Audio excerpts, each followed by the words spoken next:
Hello, good afternoon, all of you. So, welcome to today's this is practical class. Okay, so this practical class also we are taking some theoretical part of practical syllabus. We are dealing in this practical class. Okay,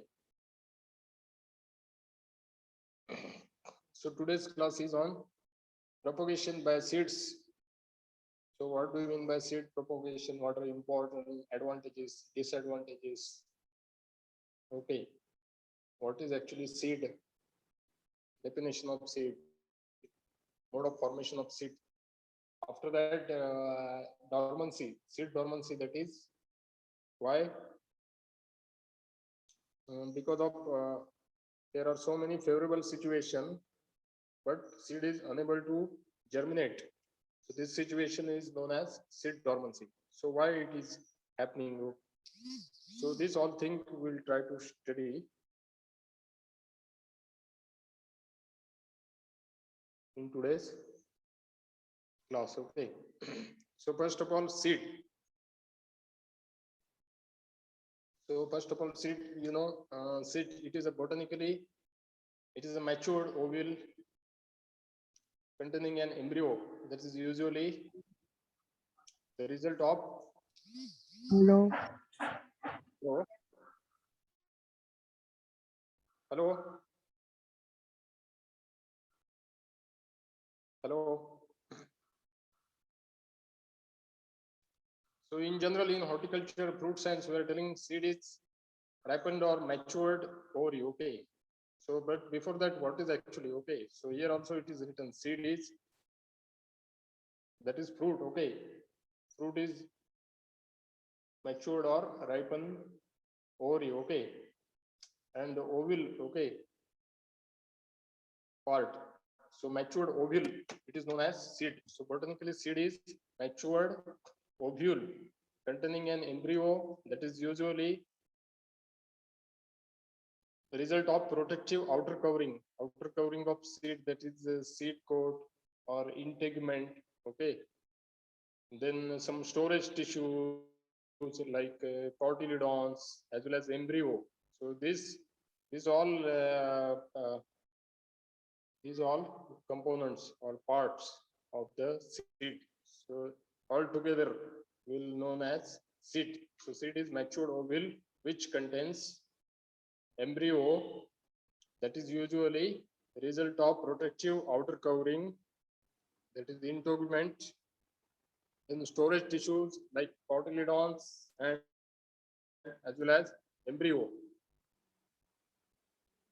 Okay, so the protective layer, it can be either a seed coat or part of fruit covering. Okay, so protective layer, they are telling it is a seed coat or integument or part of seed covering. So seed covering, that is pericarp or outer. Okay, so fruit covering also. Sometimes it is fruit covering. Okay, so that is outer peel or pericarp. So terrestrial tissue for dicots contained in the cotyledons. Okay, so in case of dicots like cashew nut, all type of pulses, seeds, beans. Okay, even sapota, jackfruit.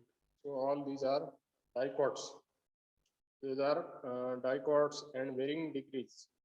These storage tissues are varying degree as well as they are in endosperm tissues. So there are cotyledons. Two cotyledons are there. Cotyledons are initially they are the leaves, and after that primary leaves also we are telling those, and after that they are functioning as storage tissues. Okay, during the process of seed germination, they need to provide some uh, seed to the developing embryo as well as germinating embryo. Okay, so they are functioning to for providing food like carbohydrate or other essential compounds like hormones which are required for seed germination.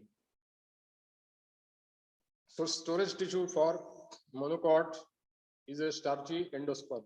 Okay, in case of monocots, मतलब monocots जैसे कि ये हो गया coconut हो गया, areca नट हो गया, डेट पाम हो गया, ओके, ये सभी मोनोकॉट्स है। पाइनएप्पल हो गया, ओके, तो ये सभी मोनोकॉट्स है। उसमें storage tissues are monocots. They are starchy endosperm,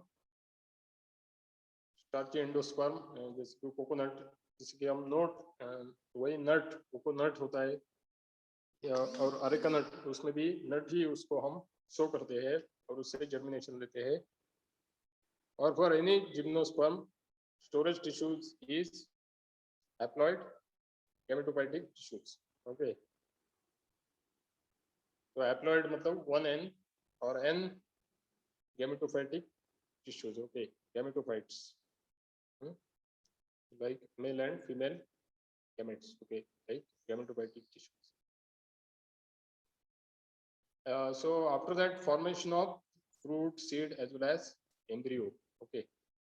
So the sexual cycle, which includes the development of male and female structures of the flower, so that is male and female reproductive organs, or we can also call it as androecium, that is male reproductive organ, and gynoecium, that is female reproductive organs, okay.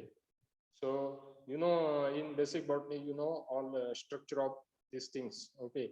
So androecium, it will have the it will have filament as well as stamen, and in that pollen grains, okay. And female reproductive organ, that is gynoecium, it will have, इसको क्या रहेगी, ओरी, okay, ओरी stigma, okay, ओरी style and at the top stigma, okay. So when some pollen grains from the stamens, जब जो pollen grains होते हैं वो stamen पर burst होते हैं, तभी जो प्रोसेस, उसको पॉलिनेशन बोलते हैं, बाद में फर्टिलाइजेशन, ये सब पॉसिबल होता है, ओके। तो उसके लिए या तो पॉलिनेटर्स लगते हैं, नहीं तो मतलब पॉलिनेटर जो कोई भी वाटर हो सकता है, विंड हो सकता है, इंसेक्ट हो सकता है, हनी बी हो सकता है, या फिर कोई बर्ड्स हो सकता है, या फिर कोई आर्टिफिशियल जब होता है तब उसको हम आर्टिफिशियल क्रॉस पॉलिनेशन बोलते हैं। जब हम पोलन ग्रेन्स कलेक्ट करते हैं और किसी फ्लावर के, मतलब फीमेल फ्लावर के स्टिग्मा पर ब्रश करते हैं, ओके, और उसे पॉलिनेशन करने के लिए फोर्स करते हैं, तो जो प्रोसेस होती है उसको बोलते हैं पॉलिनेशन, और बाद में उसको फर्टिलाइजेशन, ये सब process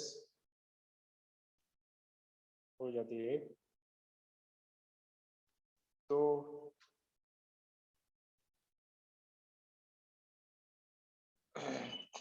the plant propagation by seed, it is a major method by which plant reproduce in nature, okay. So this is naturally available method for of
so all of you Any difficulty in understanding or something you don't know which section? Hello? Any difficulties you people have? Hello? You are getting my voice? No, sir. Huh? You are not getting my voice? Hello?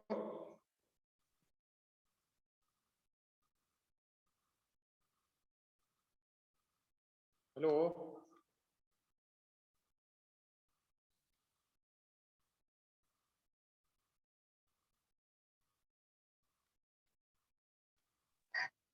Hello hello yes sir, आ रही है hello voice आप। अभी presentation दिख रहा है क्या?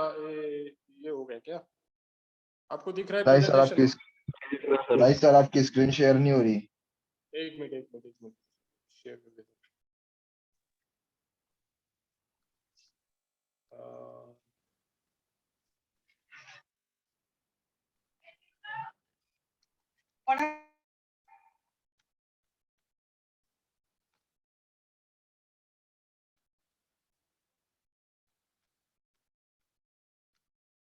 हाँ सर आपकी स्क्रीन दिख रही है अब। हाँ ओके। तो ये जो इनिशियल टॉपिक है वो शायद आपने पढ़े हुए होंगे, पर ये इंट्रोडक्टरी चैप्टर है, और ताकि हम प्रैक्टिकल है जो कुछ सिलेबस है वो तो पढ़ाना हमें कंपलसरी है, पर ठीक है। आप फिर एक काम कर सकते हैं, अगर कोई चैप्टर पढ़ाया हुआ है तो आप क्या कीजिए, आप अपने पहले सिलेबस ये कीजिए, first you go through all your syllabus, हाँ, theory as well as practical, जिसमें कौन सा पार्ट अगर दूसरे पहले सब्जेक्ट में किसी कवर हुआ होगा और मैं वो दोबारा पढ़ा रहा हूँ, ऐसे भी कोई चैप्टर रहे होंगे तो आप मुझे बोल दीजिए, मतलब मैं वो नहीं पढ़ाऊंगा, मतलब क्योंकि सिलेबस तो ज़्यादा है, बाकी और सारे चैप्टर भी कवर करने हैं, तो फिर रिपीटेशन नहीं होगा। ओके, या कोई और दूसरा पार्ट ऐसा हो जो पहले पढ़ाया हुआ हो, समझ में ना आया हो, और आपको मैं पढ़ाऊँ ऐसी आपकी इच्छा है तो वो भी बोल दीजिए, तो मैं वो पढ़ाऊंगा, मतलब अगर वो सिलेबस में है तो इस तरह से आपको कम्युनिकेट करना है, मतलब आपको जो चाहिए वही हम आपको पढ़ाएंगे, ये ठीक है।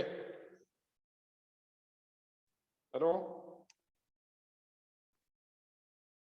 ठीक है, हेलो। ठीक है सर। आपको कम्युनिकेशन करना है, कुछ भी अच्छा हो बुरा हो, मतलब सब्जेक्ट से रिलेटेड, जिससे कि आपको ज़्यादा से ज़्यादा समझ में आ जाए। ओके,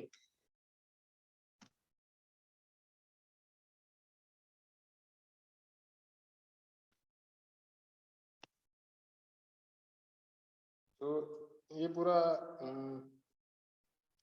इनिशियल प्रोसेस है। ओके, सो हमने देखा बाद में पहले what is seed. Okay, seed क्या है, मोनोकॉट्स और डाइकॉट में क्या रहता है, उनके स्टोरेज ऑर्गन्स कौन से रहते हैं।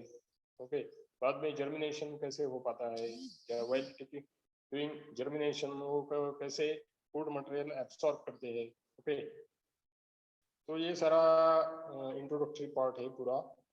बाद में ये process of formation of fruit seed as well as embryo. Okay, so इसमें आपको ज़्यादा, मतलब हॉर्टिकल्चर सब्जेक्ट में हम उससे ज़्यादा डीप नहीं जाते, ओवरऑल जस्ट आपको पता होना चाहिए सीड क्या है, मोनोकॉट्स डाइकोट में क्या क्या होता है, थोड़ा सा फॉर्मेशन के बारे में, in not in depth. Okay, so botany में आप इन डेप्थ, बॉटनी या ब्रीडिंग में, बायोटेक में आप इन डेप्थ पढ़ेंगे, और इधर और आप पढ़ेंगे, पर इसमें क्या है, जो डॉर्मेंसी, सीड डॉर्मेंसी क्या होती है, ये क्यों होती है, तो उससे हम सीड डॉर्मेंसी से कैसे बचे, उससे कैसे बाहर निकले।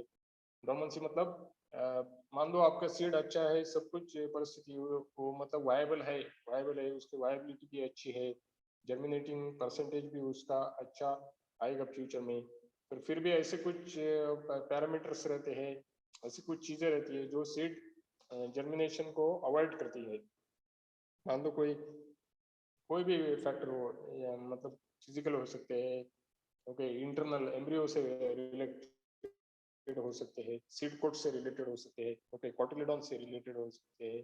तो ये क्या फैक्टर है, अगर उन फैक्टर को हम थोड़ा सा मॉडिफाई कर सके, मतलब मैनिपुलेट कर सके, ओके, तो रेगुलराइज कर सकते हैं हम सीड जर्मिनेशन। ओके, और उसका मतलब सीड जर्मिनेशन रेगुलेट करना मतलब क्या है, डॉर्मेंसी ब्रेक करना है इन शॉर्ट।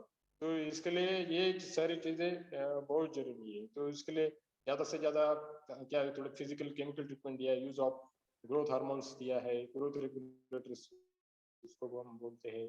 तो ये ग्रोथ रेगुलेटर और इसका यूज, ये सारी चीजें कमर्शियलाइज बेसिस पे हॉर्टिकल्चर में बहुत सारी पाई जाती है। तो इसी के बारे में हम पढ़ाई कर रहे हैं इसमें सीड बाद में। और सीड से रिलेटेड आपको क्या होना चाहिए, सीड प्रोपोगेशन क्या है वो आपको बेसिक आइडिया होना चाहिए, एडवांटेज डिसएडवांटेज क्या होते हैं, उसके इम्पोर्टेंस क्या होते हैं। तो ये सारा जानकारी हम इसमें ले रहे हैं। ओके, तो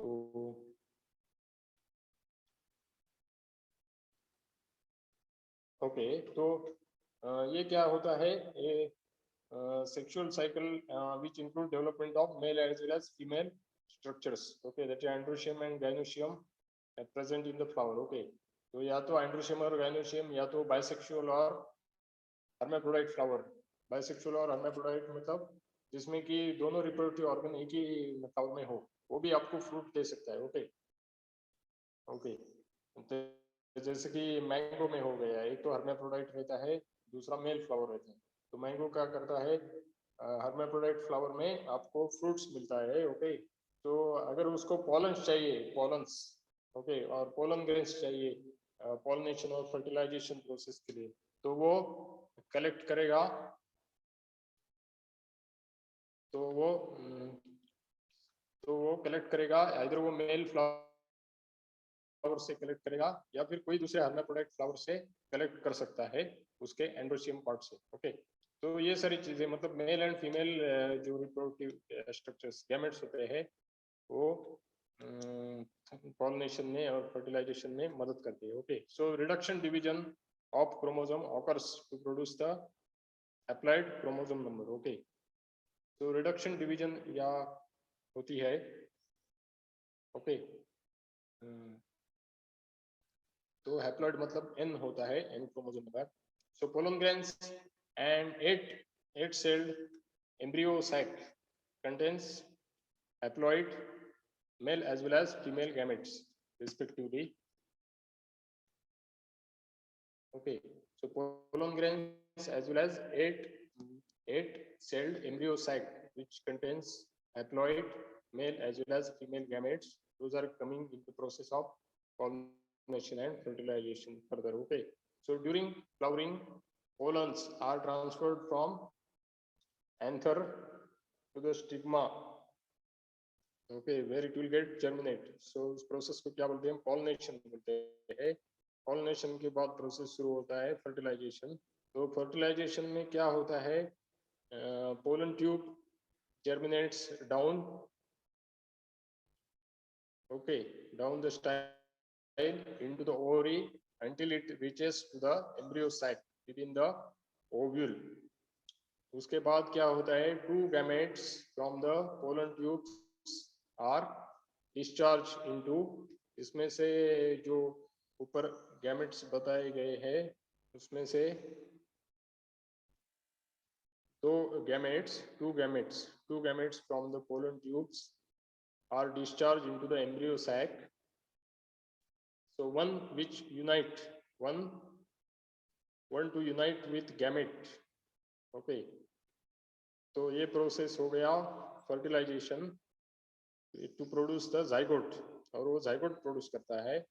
एंड अनदर गैमेट होता है to unite with the at other end 2 polar nuclei to produce the endosperm. Okay, पहले तो एक जाइगोट बॉडी तैयार होता है और बाद में एंडोस्पर्म का बॉडी तैयार होता है। So this process is known as double fertilization. ये तो बेसिक है, आपको पता है, तो मैं इसमें ज्यादा भी नहीं जाता। So zygote is diploid. Okay, so by this way zygote it is diploid, that is 2n. Sir एक बार डबल फर्टिलाइजेशन एक बार वापस से एक्सप्लेन कर दोगे आप? Endosperm, hello hello triploid. तो एंडोस्पर्म होता है जो कि ट्रिप्लॉइड होता है and divide into nutritive tissue for developing into embryo. Hello. So propagation Hello. by seed it is a major method by which plant reproduce in nature, and one of the very efficient as well as widely used propagation method. Hello. ये बहुत efficient और widely used Hello. propagation Hello. method है, ताकि हम Hello. उसको seed propagation Sir, double बोलते हैं। fertilization एक बार explain. Hello. Source of seed is the basic as well as Hello. primary as well as source of propagation material. Hello. Any sir पे आवाज नहीं जा रही छत से अपनी. plant, okay. मैसेज डाल दो ना यार. Hello. Hello. सर. हाँ, hello. सर ये डबल फर्टिलाइजेशन एक बार एक्सप्लेन कर दो ना, वो पीछे वाले पॉइंट पीछे वाली स्लाइड में था. एक मिनट, एक मिनट, ये साला ये point. Hello hello hello sir. हाँ, सर आपको हमारी आवाज नहीं आ रही क्या? नहीं आ रही है, आवाज आ रही है. हाँ सर, तो मैं कह रहा था सर थोड़ा हिंदी में भी एक्सप्लेन करते जाओ. ठीक है, कौन सा आपको चाहिए? Sir double fertilization. वो sir double fertilization. Two gametes Double are discharged into the embryo sac. Okay. तो इसमें से एक क्या होता है, unite with gamete. Okay, so male reproductive जो गैमेट है उससे यूनाइट होता है, इससे हम बोलते हैं fertilisation. To produce the zygote, इससे जो जाइगोट बनता है. और दूसरा होता है गैमेट, ये यूनाइट होता है टू पोलर न्यूक्लियाई. ओके, तो इससे बनता है एंडोस्पर्म. तो ये मतलब दोनों तरह से दोनों एंड पर ये जो फर्टिलाइजेशन का प्रोसेस होता है ना, इसके लिए इसे बोलते हैं डबल फर्टिलाइजेशन.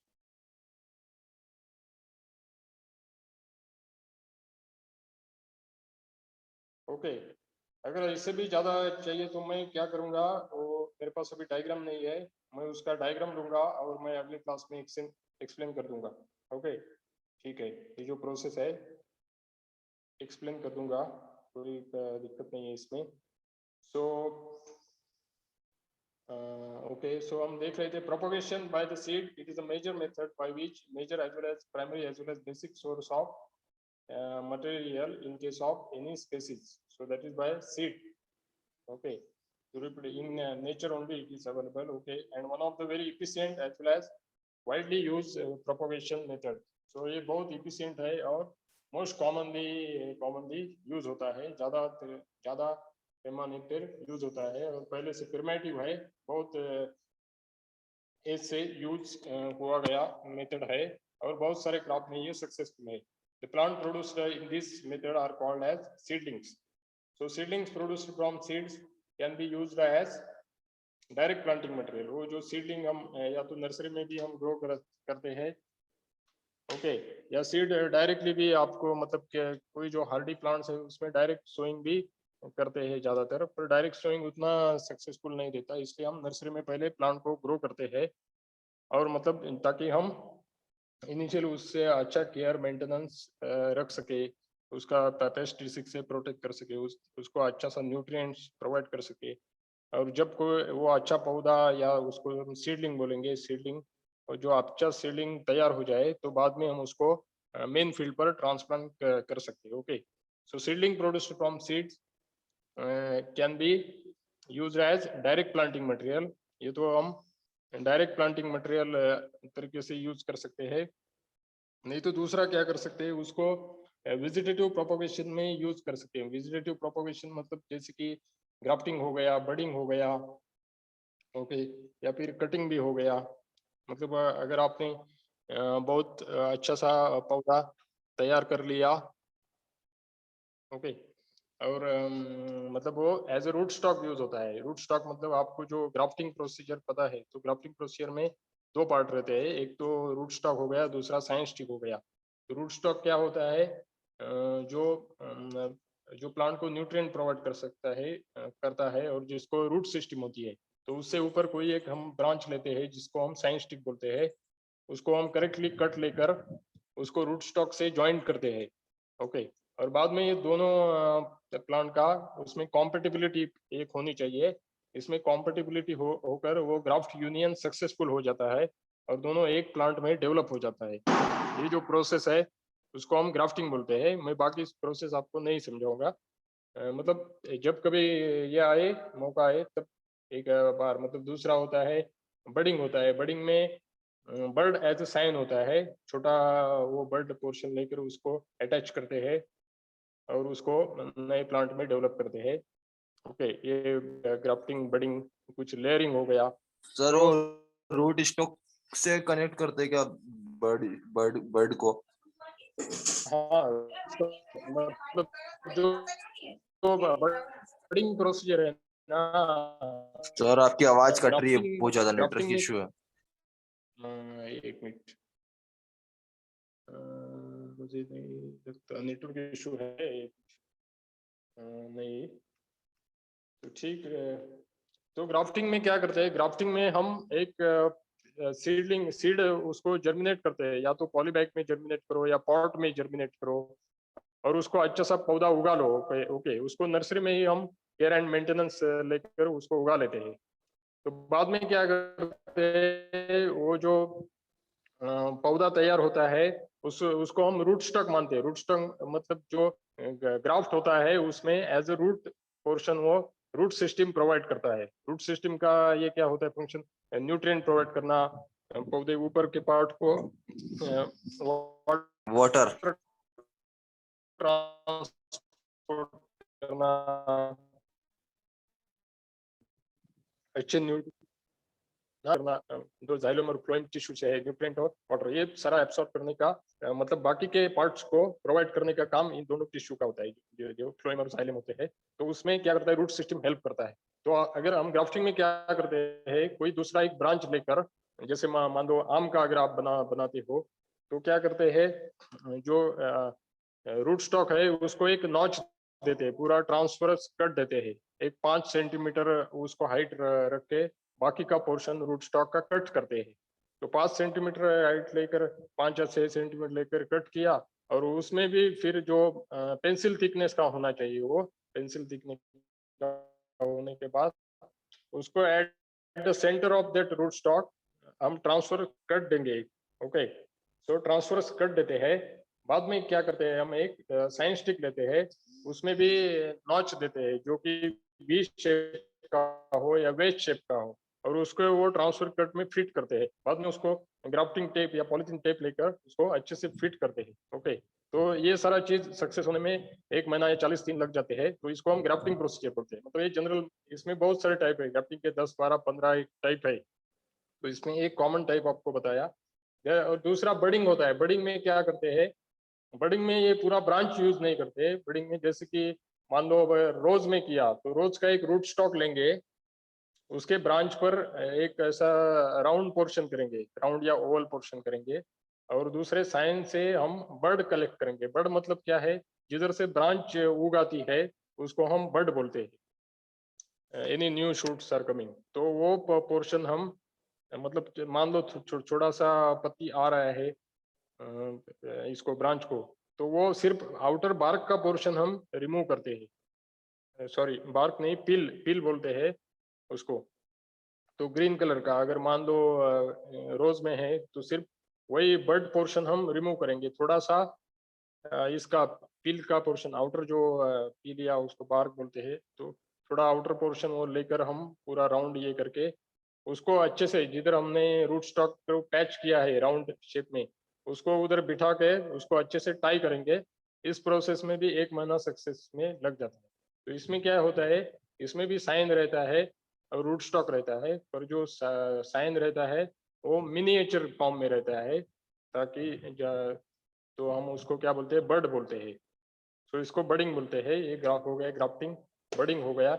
ऐसे लेयरिंग होता है। लेयरिंग होता है मतलब क्या होता है, मान लो अगर कोई मैंगो के पेड़ पर एक ब्रांच है, तो उस ब्रांच को हम, जो वो ब्रांच जब मैंगो के पेड़ पर अटैच हुई हो, तभी हम उसको कुछ ऐसा कट देते हैं, गर्डलिंग करते हैं, रिंगिंग करते हैं, और उसको रूट्स प्रोड्यूस करने के लिए फोर्स करते हैं। और मान लो एक बार उसने रूट्स प्रोड्यूस करना स्टार्ट कर दिया, तो बाद में 10-15 दिन में उसको मेन मदर ट्री से काट करके अलग करके दूसरी जगह प्लांटिंग करने के लिए लगा सकते हैं। तो ये हो गया लेयरिंग प्रोसीजर हो गया। कटिंग्स मतलब आप जानते हैं किसी भी ऑर्नामेंटल से हम कटिंग ले सकते हैं, ऑर्नामेंटल प्लांट से, या फिर इसमें भी लेते हैं फ्रूट प्लांट्स में फिग होता है, अंजूरा होता है, जो पोमोग्रेनेट होता है, ओके, ग्रेप्स से कटिंग देते हैं, ओके। ऐसी बहुत सारे चीजें हैं जिससे हम ग्राफ्टिंग बडिंग। तो ये सारा क्या हो गया, वेजिटेटिव प्रोपगेशन या सेक्सुअल प्रोपगेशन हो गया, ओके। तो is it clear? Hello hello hello Sir, if you use some diagrams, it will be easier for us to understand. Okay, मैं नेक्स्ट लेक्चर से डायग्राम इनकॉर्पोरेट करने, सो ये सजेशन चाहिए मुझे, अच्छा लगा सजेशन। तो मैं नेक्स्ट लेक्चर में डायग्राम, ये पहला दूसरा लेक्चर है ना, तो हमें भी थोड़ा सा आप अपने हिसाब से मतलब बताइए, तो हम डायग्राम इंक्लूड करेंगे, ठीक है? तो मैं डायग्राम इंक्लूड करूंगा, ठीक है? Yes, पर sir. वो मैं वही बोल कोई रहा तो कुछ तो बात आपको समझ में आ रही है या तो? था। आज हाँ, मतलब कुछ ये बहुत इजी चीजें है, ये पूरा ये भी नहीं है, सारा टेक्निकल नॉलेज, टेक्निकल थिंग्स है ये, प्रोपोगेशन, ओके, नर्सरी और प्रोपोगेशन और इजी चीजें है, layering, पर drafting, budding. नेक्स्ट टाइम से हम डायग्राम से इंक्लूड करेंगे, ओके। तो मैं क्या बोल रहा था, plant produced are known as seedling. So ये भी ये बहुत इजी क्वेश्चन है, जो हम सीड से जो ये बनता है, प्लांट बनता है, उसे हम क्या बोलते हैं, ये भी ऑब्जेक्टिव टाइप का क्वेश्चन होता है। तो ये सीडलिंग ये बहुत इंपॉर्टेंट है, इसको हम अंडरलाइन कर सकते हैं, ओके। तो seedlings are produced from seed, can be used in direct planting, मैंने बताया, या तो डायरेक्ट प्लांटिंग में यूज कर सकते हैं, या फिर रूट स्टॉक करके भी आप यूज कर सकते हैं in horticulture crops. So root stock मैंने बताया मैंगो में यूज करते हैं, या किसी भी तरीके से हम root stock as root stock use कर सकते हैं, ओके। सो रूट स्टॉक की भी बहुत अच्छी क्वालिटी हो, रूट स्टॉक हम क्यों यूज कर सकते हैं, रूट स्टॉक के बहुत अच्छे गुण होते हैं। कोई root stock salt saline tolerant होता है, कोई डॉर्फिंग इफेक्ट देता है, मैंगो में बहुत सारे ऐसे रूट स्टॉक है। तो डॉल्फिन इफेक्ट क्या होता है? क्या क्या?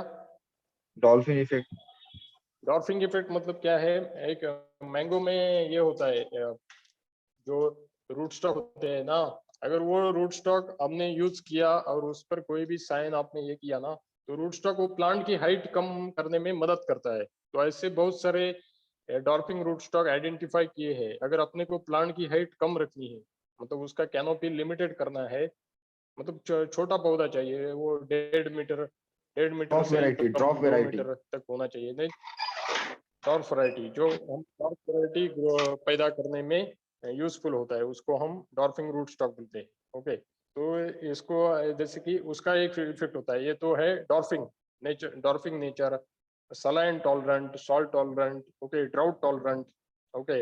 ऐसे बहुत सारे अच्छे गुणधर्म क्वालिटी होते हैं इस रूट स्टॉक के पास, ओके। तो हर एक आइडेंटिफाई किया है, हर एक रूट स्टॉक की अपनी विशेषताएं है, उसके हिसाब से वो यूज होता है।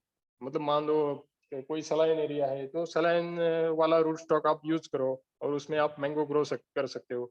बहुत सारे ग्रेप्स की वैरायटी है, सॉल्ट क्रेक नाम का एक रूट स्टॉक है ग्रेप में, तो जो कि सलाइन सॉल्टी एरिया में यूज होता है, ओके। ऐसे भी एप्पल में है, पीच में है, पियर में है, ओके। तो ऐसे उसके अच्छे क्वालिटी गुणधर्म होते हैं, तो भी बहुत यूजफुल है, ओके। सो बाद में क्या, डॉर्मेंसी, वायबिलिटी, ये आपको पता है। डॉर्मेंसी होती है फेवरेबल सिचुएशन, मतलब होने के बाद भी कोई इंटरनल पैरामीटर्स के बाद सीड जर्मिनेट अच्छे से नहीं हो पाता है। वायबिलिटी मतलब क्या होता है, उसका वायबिलिटी चला गया, जर्मिनेशन परसेंटेज कम देगा, मतलब वायबिलिटी उसका कम हो गया है। स्टोरेज टाइम, स्टोरेज करते हैं, time of sowing, okay, are the very important factor govern the successful propagation through seeds. तो ये बहुत सारे इंपॉर्टेंट पैरामीटर है। अगर जो मान लो सीड डॉर्मेंसी में है, तो अच्छे से जर्मिनेशन नहीं दे पाएगा, उसका वायबिलिटी कम है, वो जर्मिनेशन नहीं दे पाएगा। आपने ज्यादा देर तक स्टोर किया है, तो वो अच्छे से ये नहीं होगा। टाइम ऑफ सोइंग भी ये इंपॉर्टेंट है, किस क्रॉप का किस सीजन में सोइंग करना है, ये भी बहुत इंपॉर्टेंट है, ओके। सो सीड डॉर्मेंसी इसमें आपको पढ़ाई ये चैप्टर में आपको सीड डॉर्मेंसी पढ़नी है। तो सीड डॉर्मेंसी क्या है? So it is a evolutionary adaptation, okay, that prevents the seed from germination during unsuitable ecological conditions. So that would typically lead to low probability of seedling survival. Okay. So these dormant seeds do not germinate in a specified period of time under a combination of certain set of environmental factors that are normally conducive to germination of non-dormant seeds. मतलब क्या है, certain जो situation रहते हैं वो germination करने के लिए favorable नहीं करते। ओके, तो ये हो गया सीड डॉर्मेंसी। तो उसमें क्या है, बहुत सारे फैक्टर्स रहते हैं, कोई इंटरनल फैक्टर रहते हैं, कोई एक्सटर्नल फैक्टर रहते हैं। ओके, और दूसरा क्या है, method to break the seed dormancy, ये सारा हम इसमें जानने की कोशिश करेंगे। ओके, सो डॉर्मेंसी में बी ड्यू टू, डॉर्मेंसी किससे होती है? May be due to hard seed coat, जो सीड कोट या आउटर इंटीग्यूमेंट होता है, या तो हार्ड हो सकता है, जैसे कि मान लो स्टोन फ्रूट हो गया, पीच, पियर हो गया। ओके, दूसरा मैंगो में भी हार्ड सीड कोट रहता है। ओके, ऐसे बहुत सारे चीज है। दूसरा सिट्रस में भी थोड़ा सा हार्ड ही रहता है। ओके, पीच, पियर, प्लम में तो रहता ही है। तो presence of some inhibitors, so inhibitors like मान लो टेनिन्स होता है, फिनॉल्स होता है, पॉलीफिनॉल्स रहते हैं, ये सारे इनहिबिटर्स होते हैं, या कोई ग्लाइकोसाइड्स भी रहते हैं। ओके, तो ये अगर मतलब कोई हार्मफुल केमिकल्स अगर प्रेजेंट हो किसी चीज में, या तो एम्ब्रियो में हो सकता है, नहीं तो कॉटिलोडॉन्स में हो सकता है, तो उसका ये हो सकता है प्रेजेंस ऑफ इनहिबिटर्स अगर हो सकता है, वो जर्मिनेशन के लिए अपोज करेगा। Then late maturation of embryo का मैच्योरिटी नहीं आया हो, एम्ब्रियो का अगर जर्मिनेट कर, उसका मैच्योरिटी तो चाहिए ना, अगर उसका मैच्योरिटी कम है तो उसको क्या करना है, उसको मैच्योरिटी में पहले लाना है, बाद में उसको जर्मिनेशन करने की कोशिश करते। तो ये सारी दिक्कतें आ सकती है अगर आपकी सीड जर्मिनेशन प्रोसेस के लिए। So presence of hard seed coat, ये हार्ड सीड कोट किस में रहता है? एक तो बेर में रहता है, गावा में रहता है, वॉलनट होता है। ओके, तो इसमें क्या करते हैं, inhibition of water and oxygen. Okay, so ये क्या हो गया, so imbibition of water and oxygen stop होता है। Okay, water and